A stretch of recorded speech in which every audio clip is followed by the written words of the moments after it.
Everyone, आज हम बात करने वाले हैं हीट कैपेसिटी की। तो चलिए जल्दी से स्टार्ट करते हैं।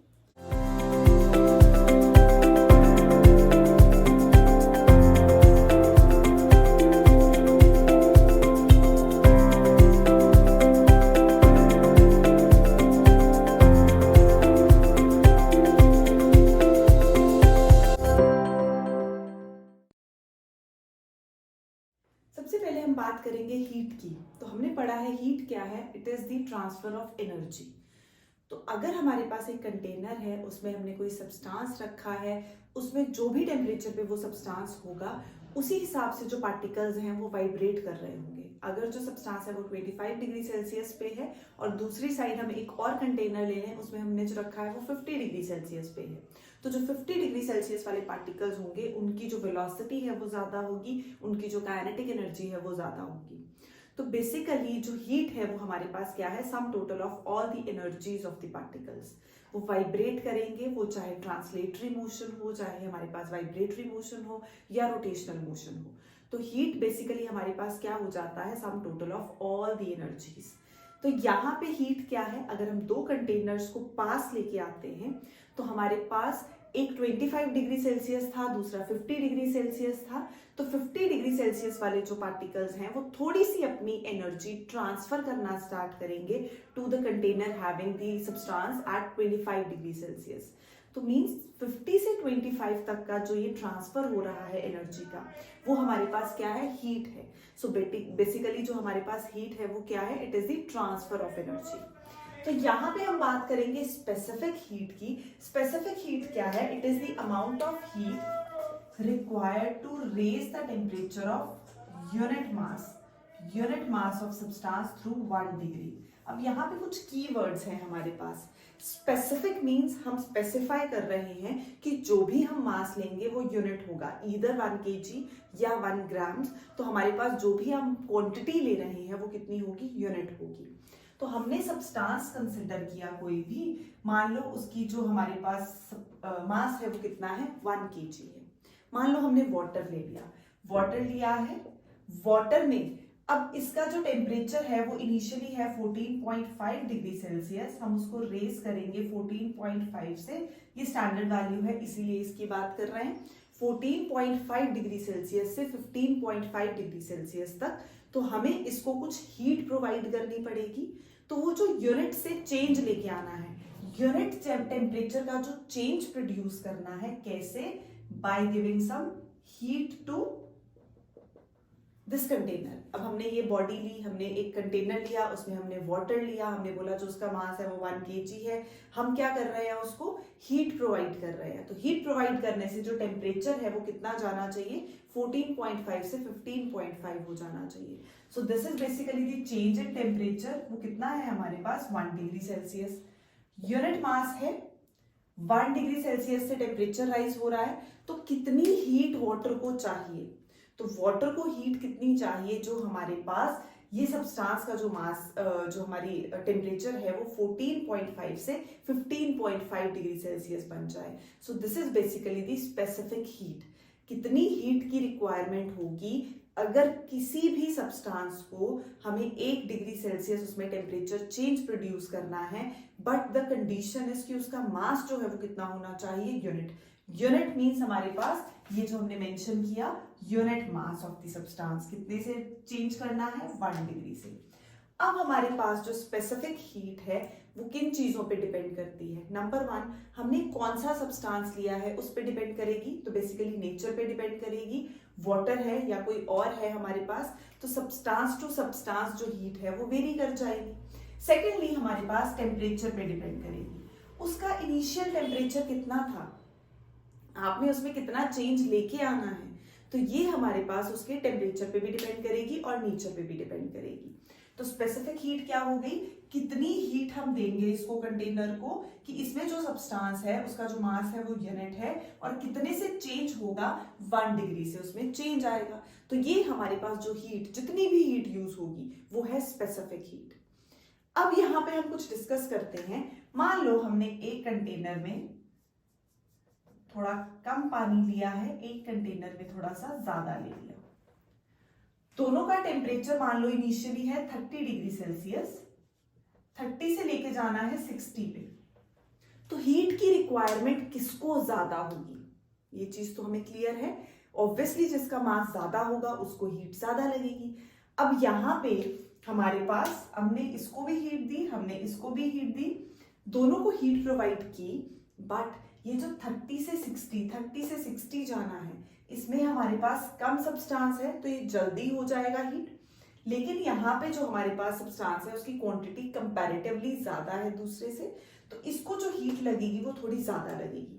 तो क्या हम बोल सकते हैं जो हीट है वो किस पे डिपेंड करती है, मास, कितना मास हमने रखा है सब्सटेंस का, जितना मास होगा उसी के अकॉर्डिंग हीट देनी पड़ेगी to change its temperature.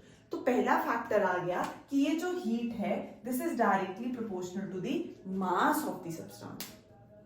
Secondly, अब हम बात करें, अगर मेरे पास ये जो बॉडी है, हमने दोनों का मास सेम ले लिया, हमने बोला ये थी 40 डिग्री सेल्सियस पे और ये है 30 डिग्री सेल्सियस पे, अगेन फाइनल टेम्परेचर है जो 60 लेके जाना है, तो कौन सा वाला जल्दी पहुंचेगा, मास सेम कर दिया अभी, तो हमें पता है चेंज इन टेम्परेचर देखेंगे, 40 टू 60 जाना ज्यादा आसान है या 30 टू 60, तो 40 टू 60 वाले में कंपैरेटिवली कम हीट यूज होगी। तो मीन्स जो हमारे पास हीट है वो डिपेंड करती है चेंज इन टेम्परेचर पे।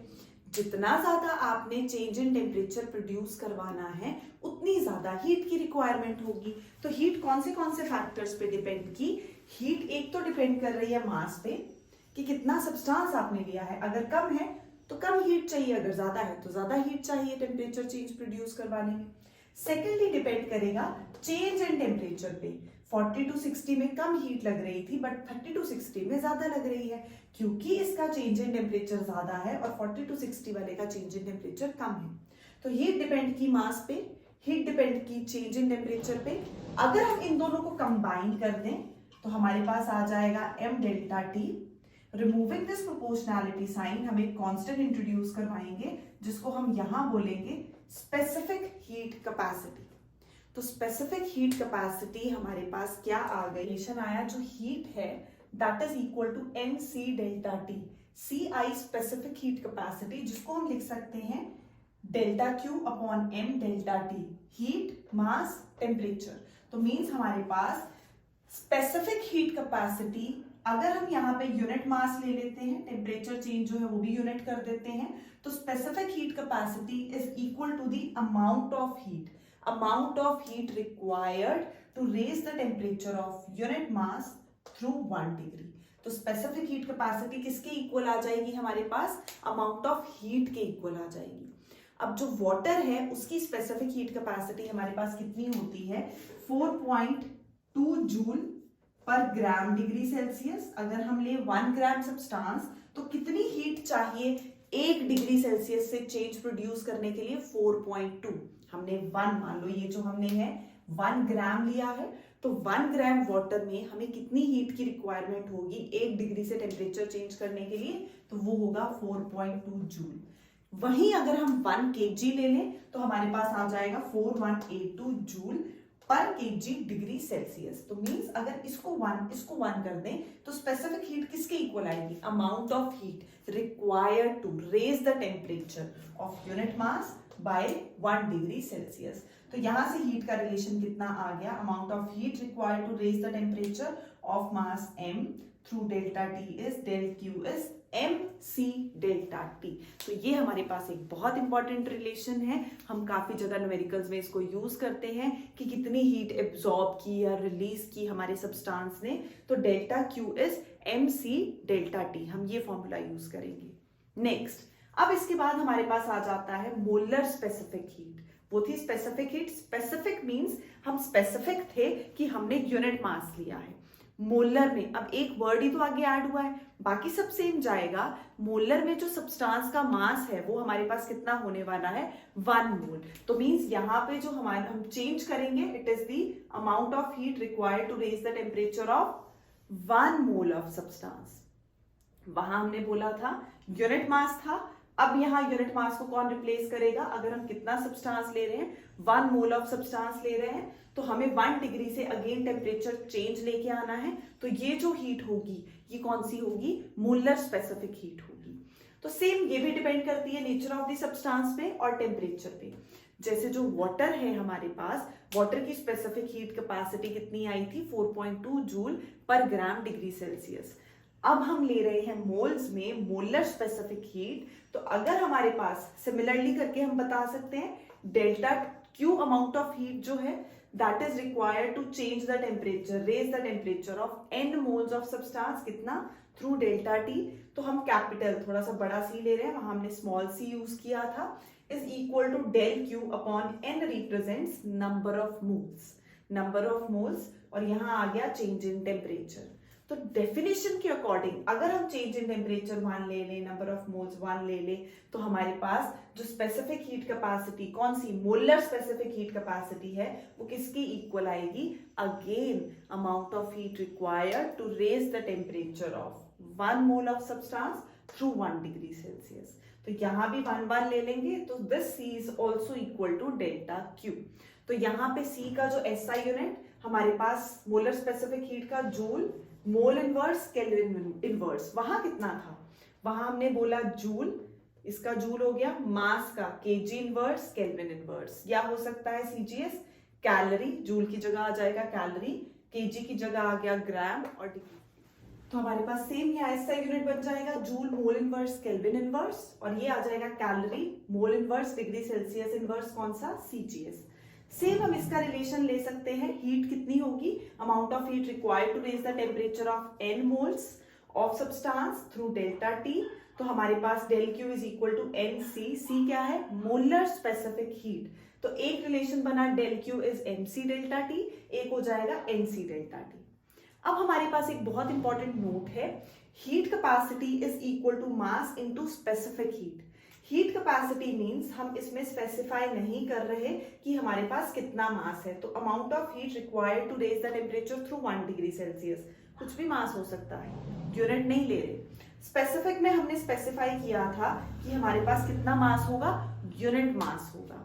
तो जो स्पेसिफिक हीट है वो हमारे पास थी MC डेल्टा T, बट उसमें हमने क्या बोला था? Amount of heat required to raise the temperature of unit mass. Specific means हमेशा याद रखना, स्पेसिफिक मींस हम स्पेसिफाई कर रहे हैं यूनिट मास है, और हीट कैपेसिटी मींस हम स्पेसिफाई नहीं कर रहे कि हमारे पास यहाँ पे कितना मास हम ले रहे हैं, यूनिट मास है या कुछ और। तो ये हमारे पास हो गई हीट कैपेसिटी और स्पेसिफिक हीट कैपेसिटी के बीच में रिलेशन। हमने की स्पेसिफिक हीट, फिर आई स्पेसिफिक हीट कैपेसिटी, हमने बताया मोलर स्पेसिफिक हीट और मोलर स्पेसिफिक हीट कैपेसिटी, और हीट कैपेसिटी और स्पेसिफिक हीट कैपेसिटी के बीच में क्या रिलेशन है?